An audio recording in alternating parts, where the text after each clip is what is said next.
Bom dia! Hoje o nosso grupo apresentará uma revisão sobre poltrona, pílula e placa, a tríade moderna do risco tromboembólico, sob orientação do professor Fabrício Rios. E esses são os discentes. Para introduzir este assunto, devemos elucidar que, apesar de origens distintas, esses três fatores compartilham um denominador comum: estase sanguínea, hipercoagulabilidade e lesão endotelial, mecanismos centrais na gênese dos trombos.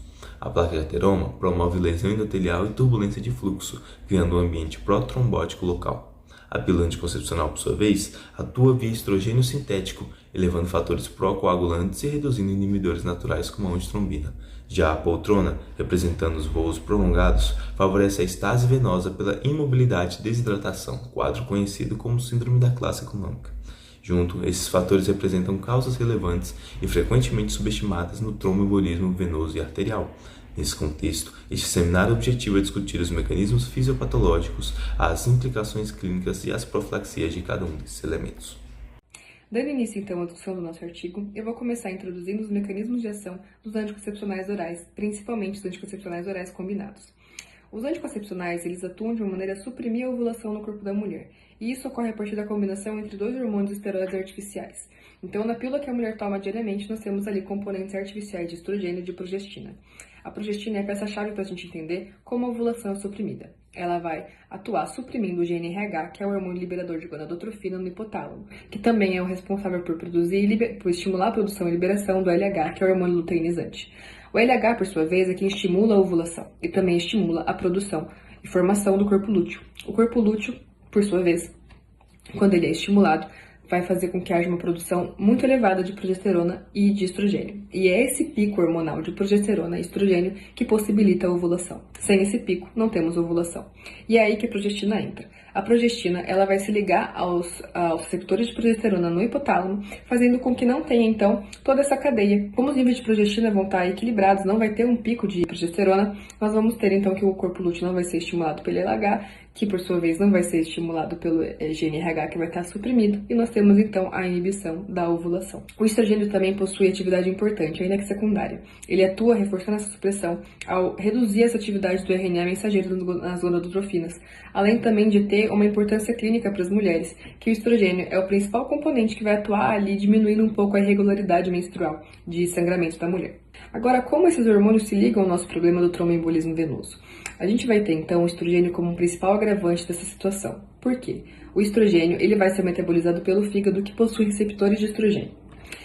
Quando o estrogênio se liga ali, então, nesses receptores, ele vai atuar como um fator de transcrição, fazendo com que aumente, então, a expressão de alguns genes ali, para que a gente tenha, então, uma resposta do fígado de aumento da liberação dos fatores de coagulação, 7, 8, trombina, fibrinogênio, fator 10 também, e também dos inibidores da fibrinólise. Além disso, o fígado vai responder de uma maneira a diminuir a produção dos fatores anticoagulantes naturais. Aí a gente tem, então, um agravamento desse caso de coagulação na cascata, porque o corpo vai estar num estado de pró-coagulação, um estado pró-coagulante. Além disso, nós temos a contribuição da progestina. A progestina vai contribuir a partir de um efeito vasoconstritor nas artérias e também alterando a distensibilidade das veias. Isso vai fazer com que a gente entre num processo de estase, que compõe a tríade de Virchow, que vai ser discutido um pouco mais pra frente.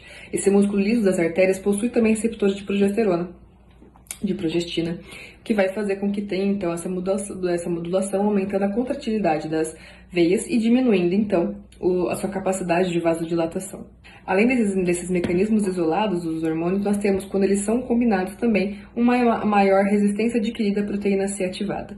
A proteína C é um anticoagulante natural do nosso corpo que vai atuar na inativação dos fatores de coagulação já ativados, principalmente 5A e 8A.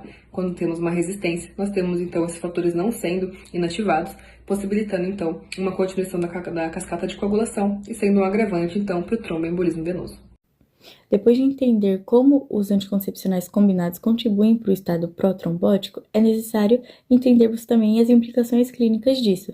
Na prática, o risco não é igual para todas as pacientes e, embora o tromboembolismo venoso seja algo relativamente incomum, o uso de métodos com estrogênio aumenta esse risco comparado com não usuárias desse método.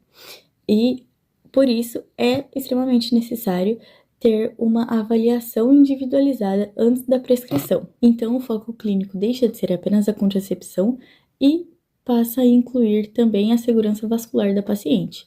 Então, pacientes com histórico prévio de trombose, trombofilia, obesidade, tabagismo e puerpério, elas não devem ser avaliadas da mesma maneira que pacientes sem essas comorbidades.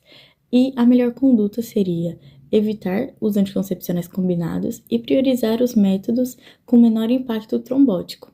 E um exemplo desses métodos seria o progestagênio isolado e os dispositivos intrauterinos, que além de serem eficazes, eles atuam localmente, evitando a passagem hepática e estão mais raramente associadas aos riscos do que os métodos com o estrogênio, tornando eles os métodos mais seguros para esses pacientes vulneráveis. Dando sequência à apresentação, estaremos falando agora um pouquinho sobre o segundo pilar dessa tríade relacionada ao risco tromboembólico, que é a aterosclerose.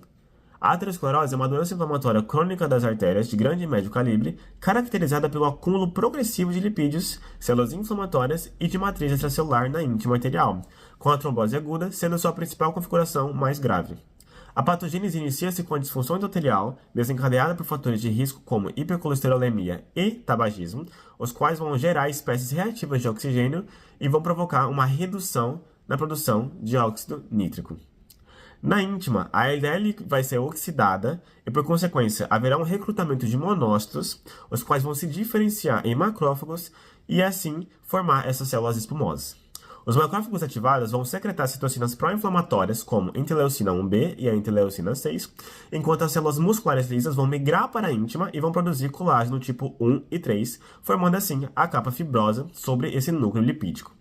Chamamos de placas vulneráveis aquelas com grande núcleo lipídico, capa fibrosa fina, alta densidade de macrófagos e linfócitos e poucas células musculares lisas. As metaloproteinases, além disso, que estão localizadas na matriz, vão degradar o colágeno da capa fibrosa e os linfócitos T, CD8, mastócitos e outras citocinas vão contribuir para a apoptose das células musculares lisas e para a redução da síntese de colágeno, tornando essa placa ainda mais vulnerável e propensa à ruptura. A trombose aguda sobre essas placas ateroscleróticas é a principal complicação clínica, ocorrendo predominantemente por ruptura da placa ou por erosão endotelial. Na ruptura, o fator tecidual exposto ativa a via extrínseca da coagulação, o colágeno exposto na matriz subendotelial e o fator de von Willebrand desencadearão a adesão e a agregação plaquetária, formando um trombo heterogêneo que pode ocluir totalmente o vaso ou fragmentar-se, levando à formação de tromboembolismo em vasos de menor calibre, com consequente isquemia ou infarto do território vascular acometido. Além dos mecanismos intrínsecos da placa, fatores de risco sistêmicos como a inflamação, elevação de proteína C reativa e distúrbios de coagulação vão aumentar o risco de eventos trombóticos, mostrando como a interação entre a aterosclerose e a coagulação constitui a base fisiopatológica central das síndromes cardiovasculares agudas.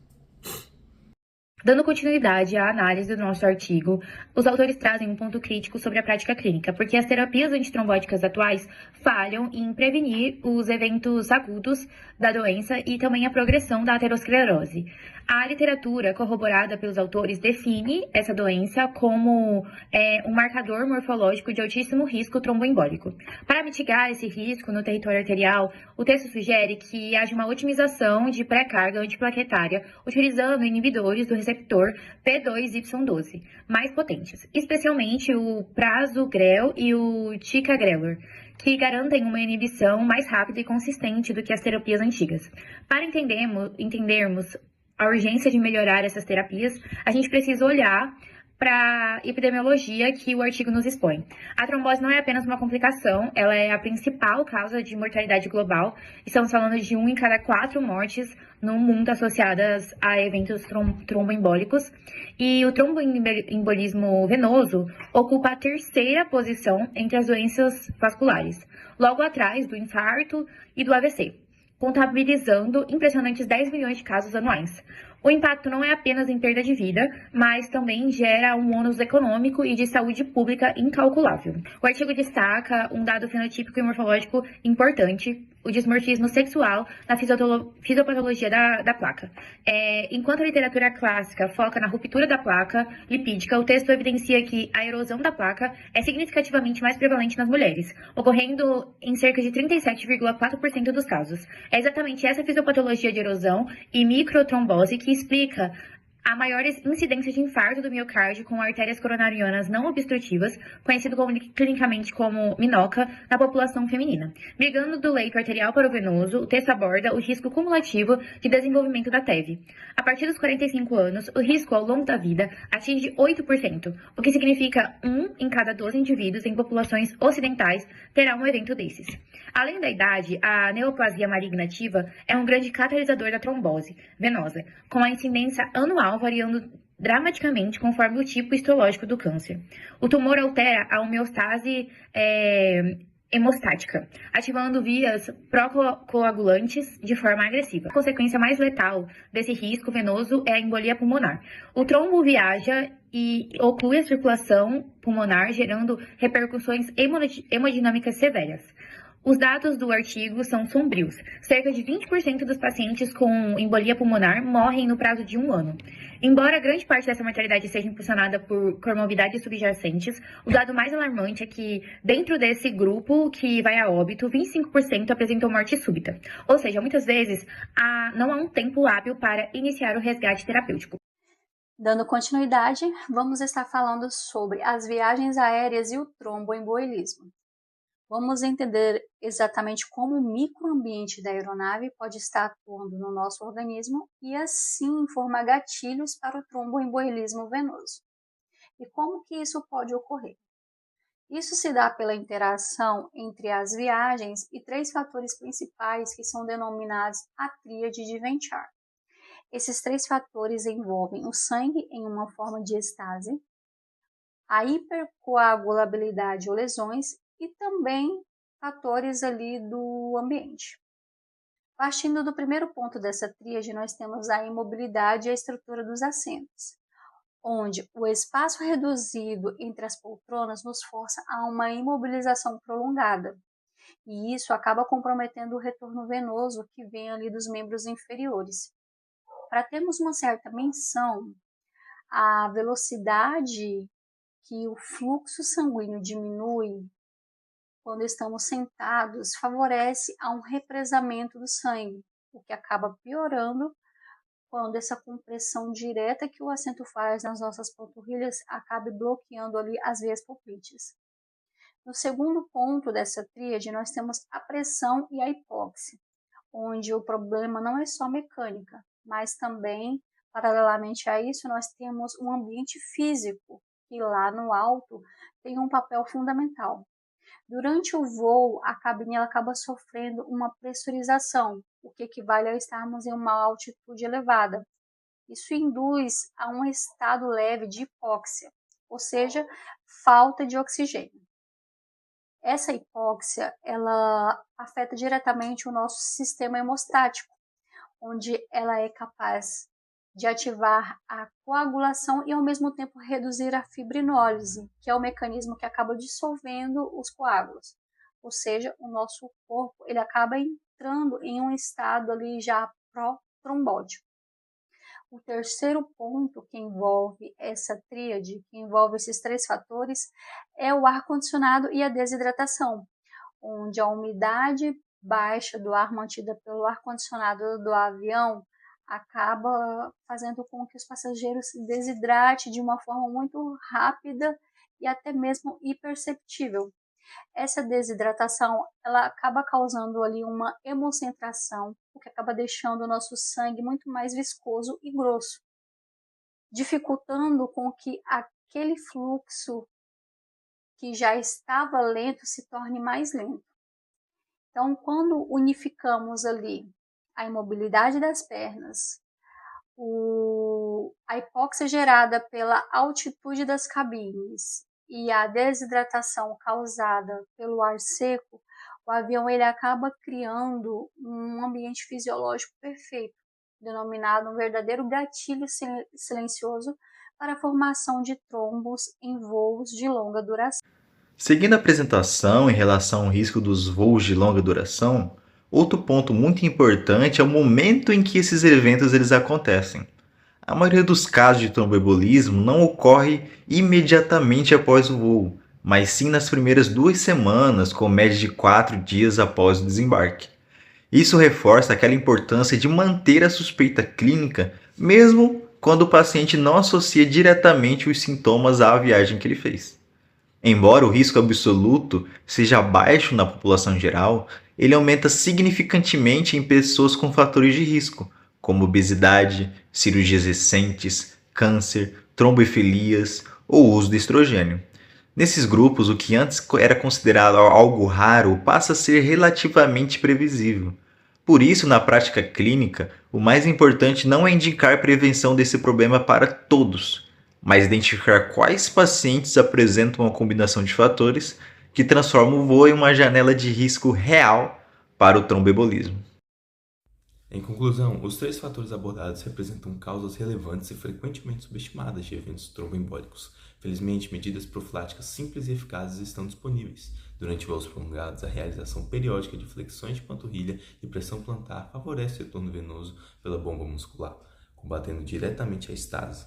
O uso de meias de compressão complementa esse efeito, reduzindo a pressão hidrostática nas veias dos membros inferiores. No campo nutricional, uma alimentação saudável com baixo teor de gorduras saturadas e rica em antioxidantes contribui para a estabilidade da placa aterosclerótica e para a manutenção da integridade endotelial.